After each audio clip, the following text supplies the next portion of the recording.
Welcome to the Stars in the Making with the mission to inspire and frame the future. The star is Lara, born and raised in Essex, Massachusetts. She's proof that strength comes from within, a fierce competitor, a dedicated fitness coach, and a bold entrepreneur. Her journey shows that with effort and courage, you can rise above any challenge. She's here to inspire all of us. Chase our dreams and never settle for less. Please, let's welcome the star, Lara. Stars in the Making. Once again, welcome.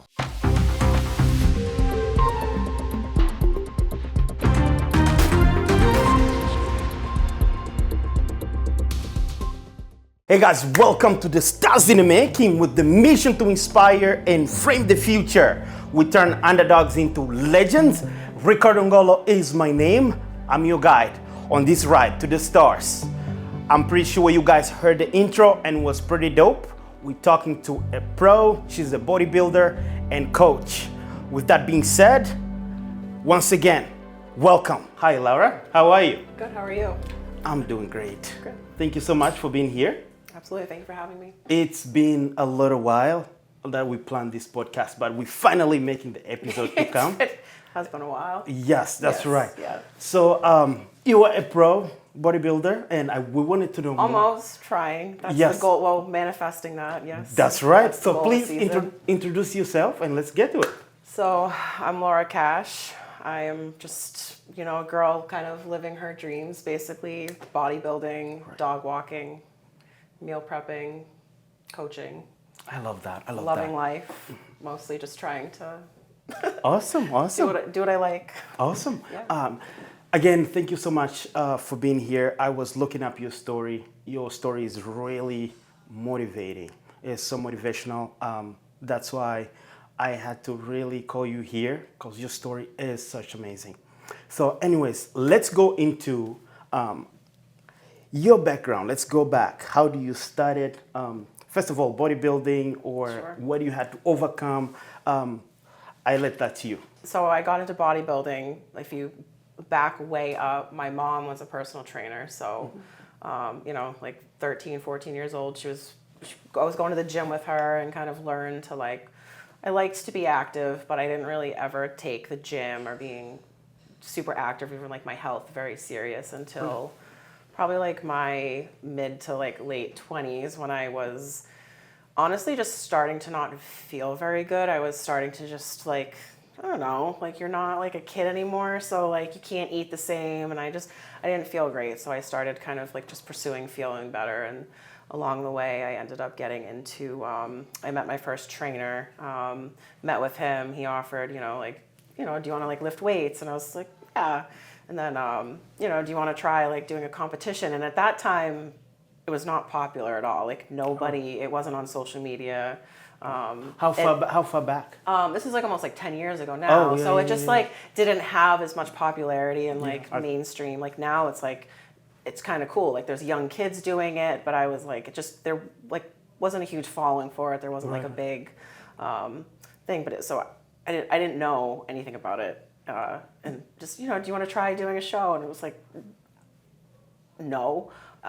No pageantry, never been on stage, horrible stage fright, body dysmorphia, Wow. just nobody wants to get up on stage, is gonna just knee-jerk reaction, yes, I want to get up on stage in a shiny bikini and be judged for it, sure.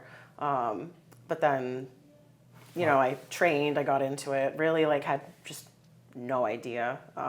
But then I guess fast forward many years, it's become my identity essentially in a way.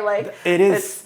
It is indeed. It is indeed. Yeah. And before we get into all the dieting and how to start and whatnot, I wanted to go back to your story again. You said as a teenager, you went through some mental health. Talk to me about it. Sure. Drinking and all that. How? Yeah, I mean, as teenagers do. I mean, I went through some stuff as a teenager. Yeah. You go through some childhood trauma that everyone's impacted differently by, obviously. But that for me was a very like earth-shattering experience, I think, as a kid, where I did deal with like pretty severe symptoms when it came to like depression and anxiety, and you know, did at like my own hands try to like end my life sometimes, but then also understood confidentiality very well, so I was never talking about it in therapy. I like hid all of my darkest stuff. So as a kid, it was just like dark. Like there was times that I just really didn't want to be here, and like really tried. Like I tried not to, and then becoming just a little bit into adulthood, and I think looking forward to like the end of high school, I got a little sick and tired of feeling sick and tired, kind of, and just started putting a little bit more effort into myself, and just I think actually trying to feel a little bit better. When you say that you were trying to detach from reality at that point, what do you mean by that? You were going through like something specific, or? Yeah, I mean, I was going through, I mean, there's like, it's just like such a mouthful, so it's like, yeah. I mean, something specific, yeah, like I went through, it was like just childhood abuse, you know, and I did, my mom was great, like always, I went through, you know, I was active in therapy, like she was always, you know, I went to therapy, I did the things I needed to do to try to get better, but you know, it's like healing takes time, so as far as like that working well as a kid, it just was like tough. But then even like, so later on in adulthood, I got diagnosed with like ADHD too, so I don't know if it was like a mix of things, but even with like the mental health struggles, I mean, that was just like so much as a kid to deal with, that like kids don't know how to deal with that, so I just really didn't, I just was a very sad teenage girl. But I also always worked really hard. I got straight A's.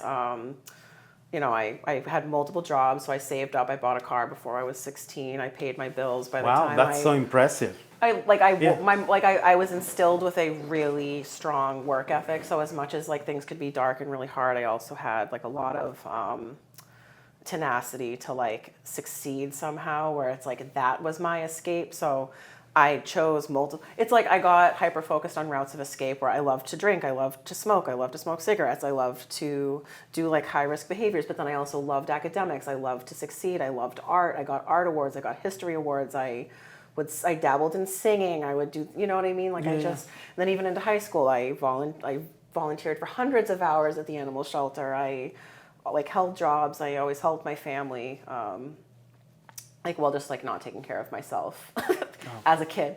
But then, you know, I think the work ethic spilled over into a point where I just like was kind of sick of like feeling miserable. And then like that becomes the turning point, I think, when you hold people responsible for like coming into adulthood. Like kids go through stuff, but then as an adult, you're responsible and kind of to pick up your own bootstraps and be responsible for your own well-being. So I think I just started dipping into that a little bit more, but then naturally fell in, well, I wouldn't even say naturally, just kind of serendipitously fell into some like activities and met mentors and had experiences that kind of like led me here that I don't know, like would not have happened had I not, you know, gone through all of the crap. Right. So let's talk about, again, so after that, that's when you got into bodybuilding? No, bodybuilding came like 10 years after that. 10 years after that. So, like, I would say I started really taking my mental health recovery very serious around like 18, so like graduating high school, but then like I didn't start bodybuilding until I was 27. So, like, all those years, I was lost. Like, all those years in between, I'm like thinking back, I'm like, yeah, I just kind of was like a little bit of like, I was like, I didn't say lost in terms of like, I just didn't have much of an identity. Like I did a lot of the things that I think society expects us to do, where like I got my degree, I worked, you know, I was trying to like do the things, like maintain a kind of image. I had a friend group. So you were tired of it? Maintaining the image?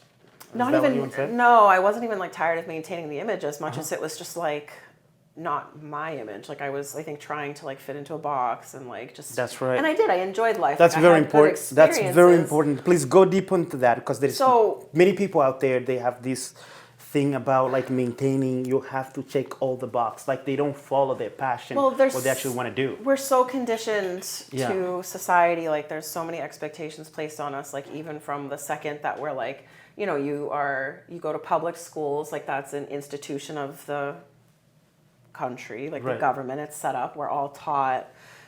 You know, we're all taught the same, when everybody, in fact, like, you know, is so very, very different. And you're not naturally given the like push to foster your own identity versus like, but kids, of course, like there's a sense of belonging, you want to fit in. So everybody's kind of trying to find their way a little bit. But then for me, I got more lost. And then I was, you know, in relationships and stuff, like losing myself more, because then I'm trying to just meet everybody else's expectations when I needed to just loop it back inward. Like, what do I need? Like, what am I feeling? Not what is this person feeling, and how do I need to respond to make them feel better?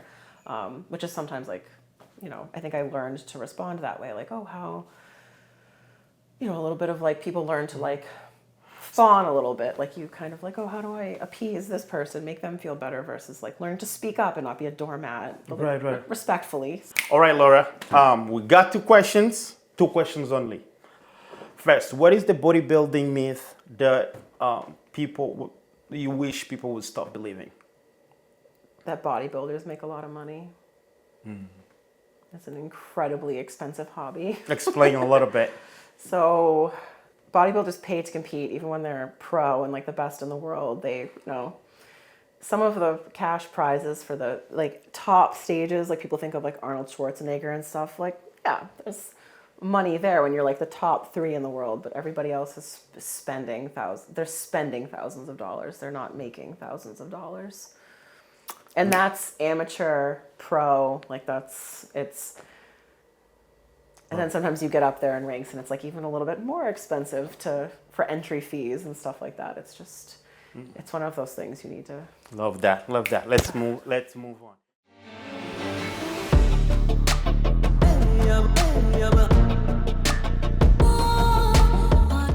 So would you rather date a bodybuilder or someone who is just natural?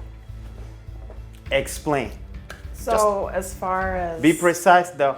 habits, definitely if someone who lives more of a bodybuilding lifestyle, just because I have found I could be driving down the street on a Friday night and I'll see people like walking around downtown. I'm like, what is going on? It's like, Lara, it's Friday. Like, right. Hello, like social lives, you know, Right. there's night lives and stuff. Like, you know, I'm usually at the gym, so I just am very detached from like some normal life. So definitely has to be a bodybuilding lifestyle, because even just someone who just goes to the gym and then goes out on weekends, like even for me, that's like just not my lifestyle. Like if that's somebody else's lifestyle, like That's you fine. got to do what suits you. But that's just not for you. No, I literally get confused when I see, like, I don't register. It's a Saturday night and that's like a social event day for people. I am like, I get confused. Love that. All My right. group it doesn't socially register. This was a quick question. Thank you so much. So now we're gonna move on. Let's start with the episode.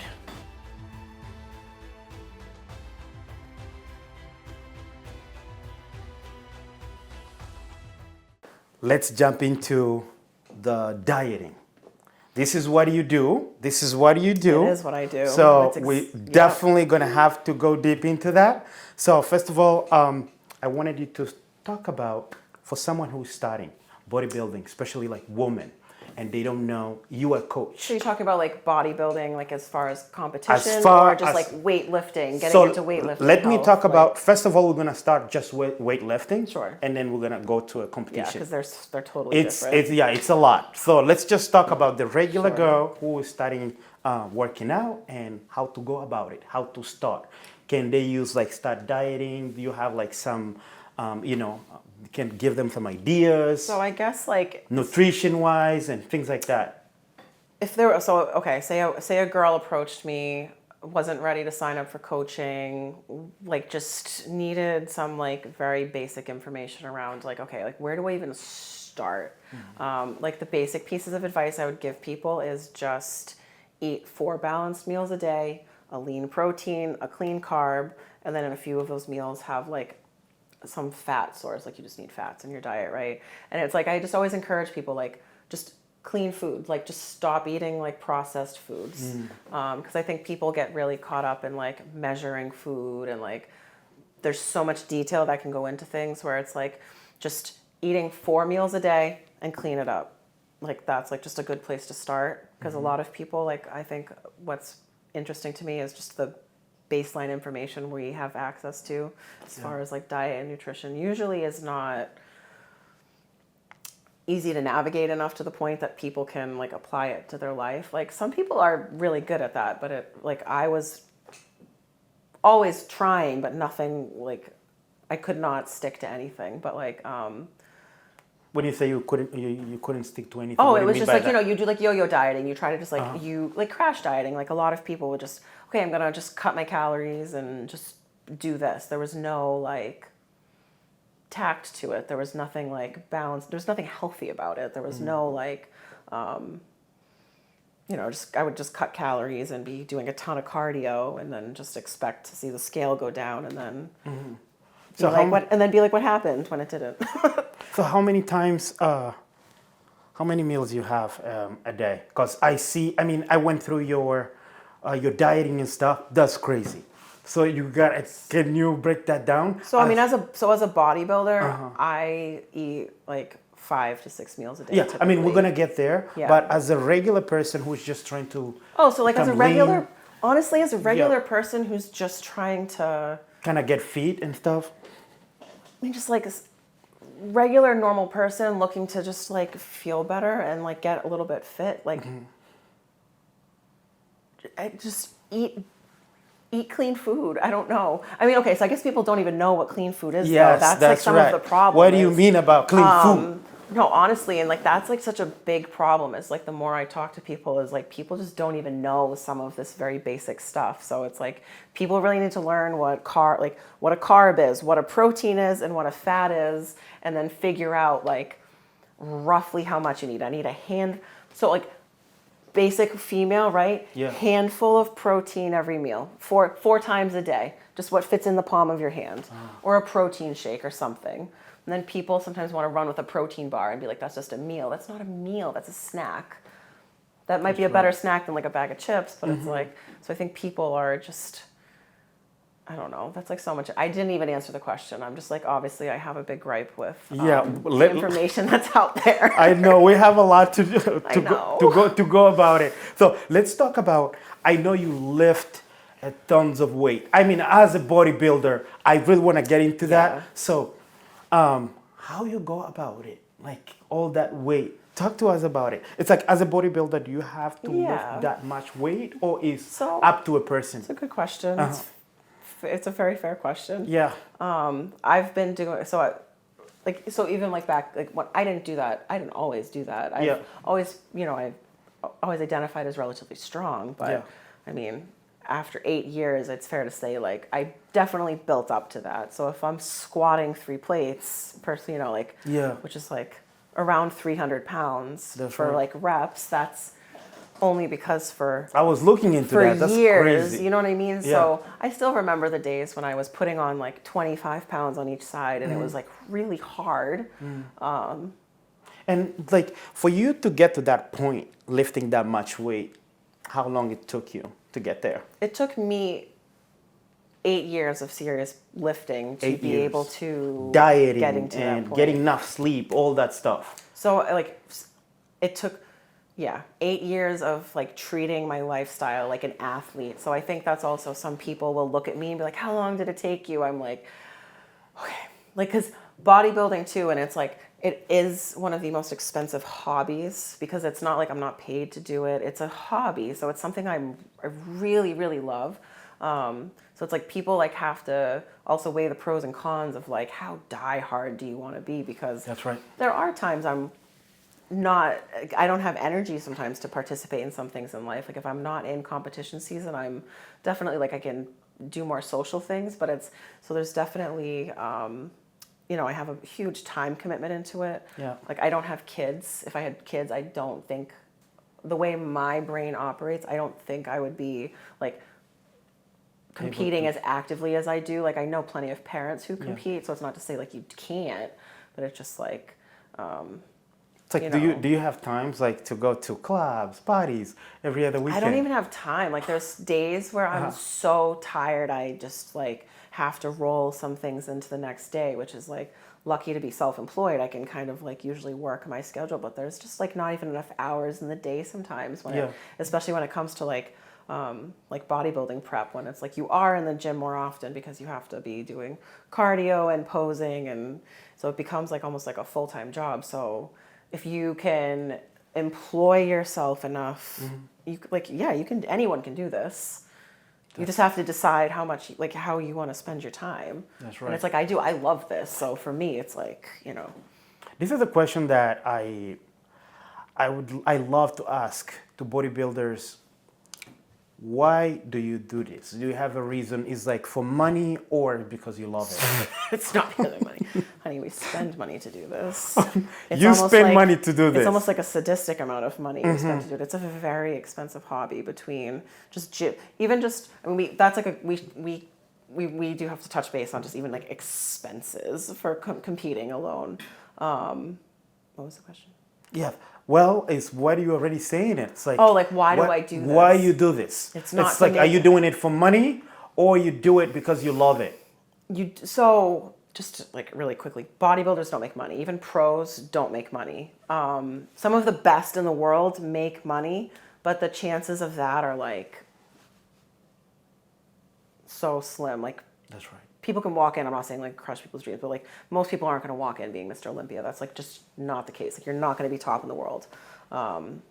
It's very. You might slim. not even be like remotely competitive. Like that's just the case for like even myself. Like I love bodybuilding, but so like I got invited into bodybuilding almost like by like, hey, you should try this, and I was like, all right. But then the more I got into it, it forced me into over and over again finding new depths of energy. So in prep, when I'm tired and I think I have nothing, like I just think the tank is empty. No, it's not. It's such a mental thing. Like I think I have nothing left. I'm so tired. But then like tomorrow's a new day, and it's like all of a sudden like there's just like way more. Like you just keep finding new depths of yourself, but then also like you have to face yourself so much too, because when you need to work with yourself in a manner where you're demanding so much out of your physical and mental and spiritual body, if that's not all cohesive and you're not helping that mesh properly to do something as hard as like diet for a show, and to do it well and be proud of your outcome, That's it's just like there's so much into it that like you keep tapping into like parts of yourself that it becomes, for me it's become extremely like ceremonial and healing, in the sense where I get to look at myself very fairly and be like, okay, like what do we actually have to do to like you talk about like breaking through barriers and stuff, like so I have a lot of like moments where I'm just so drained, so tired, and my knee-jerk reaction when I'm tired is I cry. So like sometimes I just have a lot of like emotional moments where I just like I am like broken down. It's like being like a tired toddler. Like I just sit down and I cry. Yeah, that's right. And but I have to those are the moments I can like tap in and be like, all right, what else do we got left? And like I find new ways to just kind of constantly keep. But then I've also learned my limits. Like there's days when I'm like, I just don't even hesitate. Like sometimes I need a nap. Yeah, when you. Sometimes I need to rest. Sometimes right. I need to pause. That's very important to know. I can go full throttle, but I'm also the first one. Like 10 out of 10. It's like the chances of me being at the gym are just as likely as me napping. Right. Sometimes, because that rest and recovery with, you know what I mean? Like it has to. It goes together. That's really impressive. And what do you want to tell about the new generation that is coming up? I think there is a lot of people out there that they think that, bodybuilding, I'm going to start bodybuilding because I want to have this amount of money. I'm going there for money. I'm going to win. What is... Go for it. What do you have to tell about... The world is absolutely your oyster. Uh-huh. I think you need to be delusionally faithful in your ability to actually succeed anyway. So go for it. That's amazing. You know what I mean? So there's Yeah. always like the tact, you know, like maturity will give you the sense of where you like lose the ego and humble yourself. But like, if you're that gung-ho and you do it your first, who am I to say you can't? If you've got stupid drive and like really good genetics and you walk in with some ego and ability, and if like all of that goes together, those are some of the best in the world. And like some of them are real, like just not even people you might enjoy being around, but they are some of the best in the world because they had that delusional sense of like, who's going to tell me no? But in order for you to get at the top level, you got to lock in. And I see the weeks that you go through, the dieting and poses and all that stuff. I don't even think I'm that hardcore. So I'm not even that hardcore. I guess it's just like, I'm always like learning too. So it's like sometimes like I have friends who've been doing this longer and like, you know, I hear their stories or sometimes I hear what other people are going through and I'm like, this isn't even that bad. Let's talk about your business. Let's jump into your business. So besides bodybuilding, you also have your own business. Is that correct? Yeah. Let's talk about it. Which one? So how do you do? I know you got plenty, but which one you want to talk about? So I guess just, I mean, my businesses I've been able to... Because you do bodybuilding and plus you have your businesses. How can you come about it? So I essentially, I mean, just even like backing up professionally, like I have my professional background was all in mental health and psych. I worked for a long time as a like a homeless outreach case manager, and I did housing and worked in like downtown Lynn, like in the streets essentially. I was working with like homeless people looking for housing, and I loved that work. But then my role shifted when the state changed some of their contract rules, and I was able to start my first business. It was kind of like a leap of faith. It was very scary, but it was just like something I had to do. So my advice to some people too is like, if you can monetize your passions, it just felt like a life hack that like almost made too much sense. The fact I hadn't done it so many years before. So I started my dog walking business, which is like my kind of primary like 9 to 5. You know, I like take care of people's dogs when they go to work. Right. But then around that, I get to do my meal prepping business, which is basically I was having cravings. Right. My mom taught me to cook. So I like, you know, cook the cravings and sell them. So it's kind of like, you know, you don't smoke your own supply. So when I'm like dieting for my shows and stuff, my house smells sensational, but I'm not touching it. But I'm, you know, making an income, and then it's also nice. People. Yeah, you know, and also, plus you are a trainer. How many people do you have on? I keep a relatively Like right small now? caseload, just because in terms of coaching, it's not like it's not like my full time. So it's anywhere from like usually like 6 to 12. Wow. So not too crazy, but I have some like that's a lot. It's still it's That's a lot. yeah, it's I think I just, you know, run with what feels doable. I want to go back to a question that I think I already asked, but I think especially for I'm a yapper. yes, that's it. Especially You want to have me on a podcast? Are you sure? Especially for girls. I know you kill legs. You kill legs. Yes. So to start, please go back to that. How can someone start lifting the way you do? Because you train intensively. I want to go back to that. Hell yeah. Please. I mean, just like learn to have a little bit of intensity about life and like what you're passionate about, right? So when you do go in the gym, you're not such like, you can't be scared to try, right? Yeah. So, but it took me a long time to like build my confidence up. So I guess it's like, you've just like, cause people in the gym like don't really care like what you're doing, you know what I mean? And like ask questions too. Like some of my favorite interactions in the gym have been like, what are you doing? Like, but then, you know, people are like, I just wasn't sure if you were approachable. I'm like, I don't know. I take my training really serious. Like, I don't know. Like, it's okay. It's okay to ask questions. I think honestly, that's always like, just ask questions. Ask a ton of questions for somebody trying to start. Yeah. But just like getting in the gym and like, if somebody's looking for like a specific answer. It's like, okay, break your workout up into a couple of upper body days and a couple of lower body days. And people are like, well, what exercises do? Yeah. Just go try some machines. If you've never been in a gym, just go try some machines. Go try the ones that look comfortable first, and then just like, you know what I mean? And it's kind of nice. Like we have YouTube, we like TikTok. You can type in, you can go look at a machine, type in the name, and figure out how to use it, and probably get some like better techniques than even I know. That's right.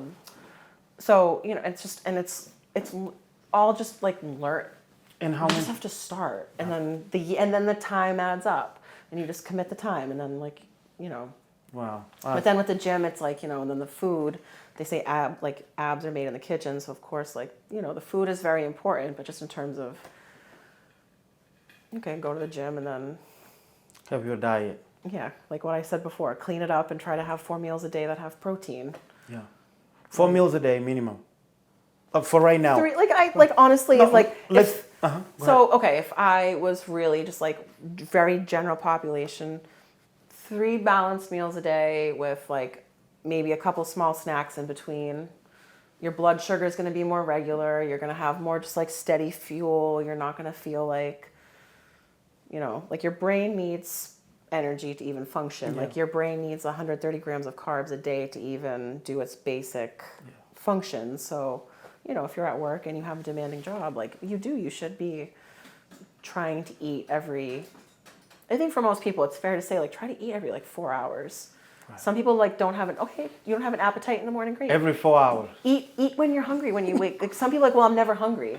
That's because you, like, shut down your, like, some people just don't eat enough, too. I think that's, some people just really, I'm like, well, I'm never hungry. I'm like, because, like. Yeah, I mean, if you're not you're not gonna get results. So you can go into, like, there's so many specifics you can go into, but people who don't have, an appetite from undereating typically need to do what's called like a reverse diet, which is what I do after dieting from my show. What do you mean by reverse diet? It's a reverse diet. It's the opposite of a diet. You're slowly adding calories back in. So that's even some people do. Like I have found that to be more common. Some people overeat, like, and want to lose weight. Yeah. Some people just are like that kind of like, I guess what you'd call, for lack of better terms, like a skinny fat. It's typically from undereating. And like just not drinking enough water. Drink your freaking water too. Like that's everyone's walking around like dehydrated and angry. When you say drinking water, how much water An can average someone person, a good rule of thumb for most people is take your body weight, cut it in half, and that's how many ounces of water a day you should be having. Oh. So, but like I try to have a gallon a day. Yeah, like for some people that's comfortable, but like most people can get away with like 3 liters of water a day. Like for like a normal, relatively, like, you know, healthy person walking around. Do you have enough water a day? Huh? How many gallons? 1. One? Lara, is that enough? No, tell us, is that enough? Honest, sometimes gallon that's water? too much. That's too much? If you are drinking like a gallon of water, yeah, I mean, for some people that could like dilute your electrolytes a little bit, and you could be, you know, flushing things out of your system that you need, like vitamins and stuff like that. So. Well, now we're gonna jump into our quick game. And 6 other side quests. Are you ready? Yes.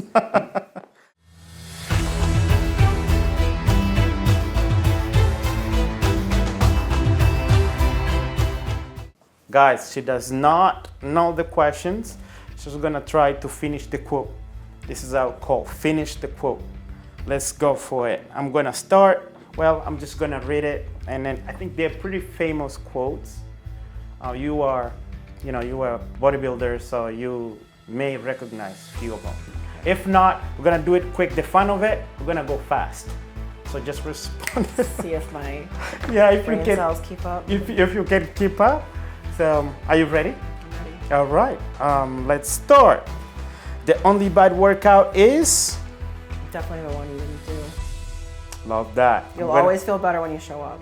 I love that. Love that. Strength does not come from what you can do, but I'm gonna repeat. Strength does not come from what you can do, but we pass, or you need a few minutes. You wanna ask for help? I just don't have anything for you. Okay. That's just gonna. All right. I'm gonna finish. From overcoming what you once thought you couldn't do. Oh yeah. Yes. So this one, let's go for it. Move on. You miss 100 of the shots you don't. Take. Always Love gotta that. take it. Got it. Got it. You just never All right. know unless you try. You don't know unless you ask. Like, just open your big mouth. Just say it. Do it. Like, try it. Love that. Love that. Let's move on. We got 2 more. The pain you feel today will be. The strength you feel tomorrow. Love that. Got it. Got it. All right. The last one. Your body can stand almost anything. It's your mind. What you can? Convince. Got it. Awesome. You got Yeah. it right. No, that's real true. I'm telling you, that's like when when you talk about having more in the tank. Like Yeah. my body will be so like my brain's like tired, and then all of a sudden like I show up to the gym and I'm like pushing all this weight. I'm like, just gaslight yourself. Like you can do it.